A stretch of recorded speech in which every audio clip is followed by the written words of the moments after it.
Bonjour à tous, alors dans cette petite vidéo je vais vous expliquer la correction de l'introduction que je vous ai demandé de faire et puis surtout amener notre nouveau chapitre et l'explication du calcul littéral. Littéral, vous l'avez compris, parce que la lettre. Alors, on a construit des petits carrés avec à l'intérieur des petits carrés et un carré unité, et on souhaite déterminer le nombre de petits carrés qui se situent sur le pourtour. Le pourtour, c'est le contour en réalité. Donc le contour, si je prends un carré de deux côtés, c'est facile, je peux simplement compter et je vais en trouver 4. Pareil pour le carré de côté 3. Je peux simplement compter, j'en ai 3, 6, 7 et 8. J'en ai 8. L'objectif ici, c'est de raisonner de manière scientifique ou mathématique. On cherche à calculer ensuite le nombre de pourtours pour un carré de côté 5, 6, 20, puis 100, puis 2000. Donc on ne va pas à chaque fois revenir et calculer ou compter, faire le schéma et puis compter. Parce que c'est rébarbatif, c'est long, c'est fastidieux et il nous faudrait des adjoints. Et on n'en a pas aujourd'hui. Alors, on aurait pu faire ça en classe entière. Vous êtes 20, vous imaginez, si je dois en faire 2000, ça fait quand même plus de 100 carrés par personne, en sachant que certains sont plus rapides que d'autres. C'est énorme. Alors, on va désormais raisonner et se dire, qu'est-ce qui se passe? Regardez bien. Alors, ce que j'ai fait ici, c'est que j'ai dessiné, les carrés pour 4, 5 et 6. Et maintenant, je raisonne. Je ne vais pas compter, je vais raisonner. Comment je peux obtenir le nombre de carrés du pourtour d'un carré avec 4 côtés là? Je me dis, si je voulais compter tous les carrés, alors sur la première longueur, j'en ai 4. Donc, je vais faire 4. Sur la deuxième longueur, j'en ai 4. Donc, je fais plus 4. Sauf que, qu'est-ce qui s'est passé? J'ai compté 2 fois le même carré, celui qui se situe sur le côté, au corner. D'accord? Je continue, mon troisième côté, j'en ai 4, mais j'en ai compté un de trop. D'accord? Donc là, j'aurais dû faire 4, si vous voulez, ici, moins 1. D'accord? Et puis là, c'est pareil, je vais faire moins 1. Je ne l'écris pas, vous allez comprendre pourquoi. Je prends le quatrième côté, et c'est pareil, ce quatrième côté, attention, ce quatrième côté, en fait, c'est pas moins 1, mais moins 2. Pourquoi moins 2? Parce qu'en réalité, j'en ai compté un de trop dans le troisième et un de trop dans le premier, puisque le quatrième côté va regrouper un côté sur le troisième côté, du moins un carré sur le troisième côté et un carré sur le premier côté. Okay? Et quand je regarde, au final, j'ai fait, comme opération, j'ai fait quoi? J'ai fait 4 plus 4 plus 4. Combien de fois? Vous le savez tous, 4 fois. Et j'ai enlevé combien de carrés? 1, 2, 3 et 4. J'ai enlevé les 4 carrés sur le côté. Ok? Alors, je vais vous mettre ce 4 en rouge. Il réapparaît plusieurs fois ici. Le tout, c'est de se poser la question, à quel moment c'est une généralité et à quel moment le 4 reste une valeur exacte, c'est-à-dire un nombre que je ne vais pas changer lorsque je vais passer à 5 côtés ou à 3 côtés ou à 2 côtés. Alors, je vois bien que j'ai 4 fois 4 moins 4. Okay?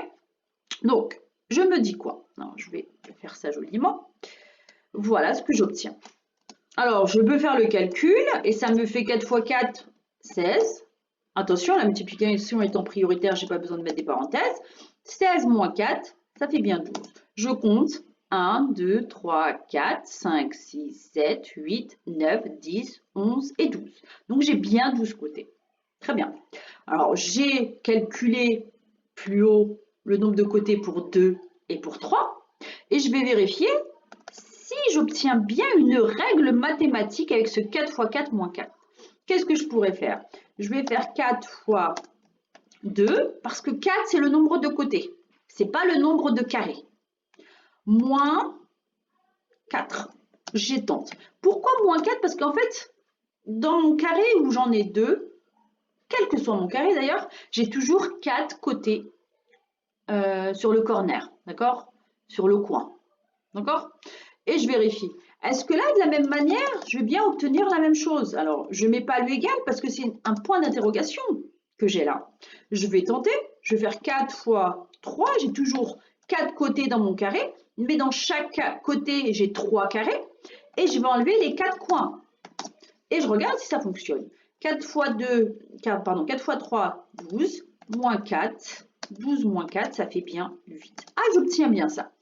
4 fois 2, 8, moins 4, c'est bien 4. Ça semble être une règle. Ça semble fonctionner. Je ne m'arrête pas là. Je vais le tester pour 5 et pour 6. Alors, avant de compter, je vais, moi, utiliser ce qu'on va appeler ma formule, ma généralisation. 5 carrés fois le nombre de côtés, j'en ai 4, moins les 4 coins. Alors, 5 fois 4, 20, moins 4, ça fait bien 16. Je compte, j'en ai 5 en haut, 5 en bas, 3 et 3 sur les côtés, ça fait 6, plus 10, ça fait bien 16. Je vérifie encore, carré de côté 6 cette fois, oh pardon. Alors, on y va. On fait 6 fois 4, moins 4. Et vous voyez bien qu'ici, en fait, quand j'ai fait mon calcul pour le nombre de côtés égal à 4, j'ai trop de 4. Vous voyez bien. Et je ne sais pas reconnaître où est le 4 que j'ai tracé en rouge et à quoi correspondent les autres 4. Mais quand je le fais pour un autre nombre, je vois tout de suite la règle et elle se généralise. 6 fois 4, ça fait 24, moins 4, égale 20. Alors, je vérifie en même temps que vous parce que je n'ai pas fait le devoir avant. Alors, j'en ai 6 et 6, 12. Et 5 et 5, ah ben voilà, ça ne marche pas. 2, 4, 6. 6 et 6, 12. 2, 4, pardon, et 4 et 4, 12 plus 8, ça fait bien 20. Ça fonctionne. Donc, maintenant, quand je vais vouloir compter le nombre de carrés de côté 100, ah ben, je vais pas m'amuser à refaire.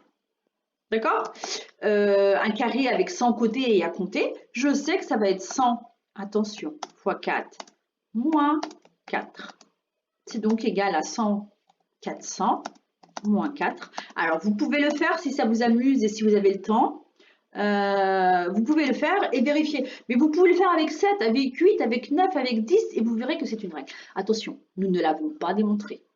Nous l'avons conjecturé. C'est ce qu'on appelle une conjecture. On a fait une hypothèse, en aucun cas on l'a démontré. Il faudrait réellement le faire avec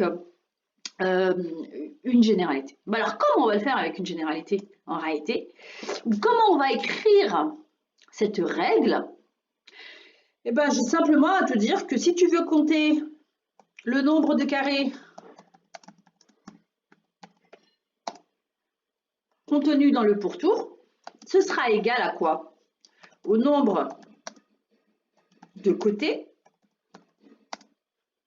nombre de carrés sur le côté, fois quoi? 4 plus, pardon, moins 4. Oh là là, Madame Chani, ça ne va pas aujourd'hui. Donc, nombre de carrés sur le côté, fois 4, moins 4. Ok, mais si à chaque fois je dois réécrire tout ça, c'est un peu compliqué. Ouais, j'avoue, c'est un petit peu compliqué. Donc, au lieu de faire ça, qu'est-ce que je vais faire? Eh bien, je vais simplement dire, on pose n, le nombre de carrés sur un côté. Ma formule, ce sera 4 fois n moins 4. Voilà. Alors, souvent, on l'appelle pas n, souvent on l'appelle x. X, je vous enverrai une petite vidéo pourquoi le x, vous verrez l'histoire du x. X, ça fait joli, c'est notre inconnu souvent, ou c'est la lettre qu'on veut généraliser. Voilà, donc d'où le calcul littéral. Je vais faire 4 fois une certaine lettre, moins 4, ok? C'est pareil, si je veux calculer par exemple l'aire d'un carré. L'aire d'un carré, c'est simple, c'est égal à côté, tout le monde le sait, fois côté. Si vous ne le savez pas, c'est pas grave, on va le revoir cette année. Très bien. Mais alors à chaque fois, je dois écrire côté fois côté, plus côté fois côté, et ainsi de suite. Non, je vais dire l'aire d'un carré de côté petit c est, et je vais enlever tout ça, côté fois côté. D'accord? Et côté fois côté, bah, c'est côté au carré. D'accord? Alors, une autre convention ou une autre explication, le 4 devant le n me gêne parce que je ne sais plus si c'est un fois ou si c'est un x. Donc, une convention qu'on a établie pour alléger, simplifier l'écriture, c'est que devant une lettre, on n'écrit plus le signe multiplié. 4n moins 4. D'accord? Par contre, je ne peux pas enlever le moins ou le plus. Okay? Si je devais faire n plus 4, eh ben ça reste n plus 4. Par contre, si je fais 3 fois n, je vais l'écrire 3n. Voilà l'intérêt de la lettre dans le calcul littéral. Ça va simplement nous simplifier. C'est pas simplement, c'est énorme comme invention et vous allez voir quand je vous enverrai la petite vidéo sur l'histoire de la lettre, les grands scientifiques à l'époque écrivaient les termes. Par exemple, s'ils avaient un champ à partager, ils écrivaient longueur, ils écrivaient largeur, si c'était un triangle, il y avait le côté, la base, la hauteur, ce genre de choses, pour pouvoir calculer et partager, parce que je vous ai dit, hein, les plus grands problèmes mathématiques, c'était souvent de l'héritage et il fallait partager des champs. Et du coup, ben, ça a énormément simplifié les calculs. Donc le premier à avoir un petit peu simplifier ses calculs, c'est Al-Khwarizmi. On l'a vu lorsqu'on a fait de l'algorithmique. Et la lettre va nous aider énormément dans ce qui est l'algèbre et dans l'algorithmique. On va pouvoir simplifier et résoudre des problèmes beaucoup plus concrets et surtout généraliser tous nos calculs. Vous voyez bien qu'ici, si j'avais voulu résoudre ce problème avec 2000 côtés, ce serait nettement plus long. Quand je rentre 2000 dans ma formule, j'ai ça en 3 minutes. Allez, pour ceux qui sont bons. Voilà, j'espère que vous avez compris. N'hésitez pas à poser des questions. Si vous en avez, écrivez-moi un mail. N'oubliez pas, je suis disponible si vous avez besoin. À bientôt!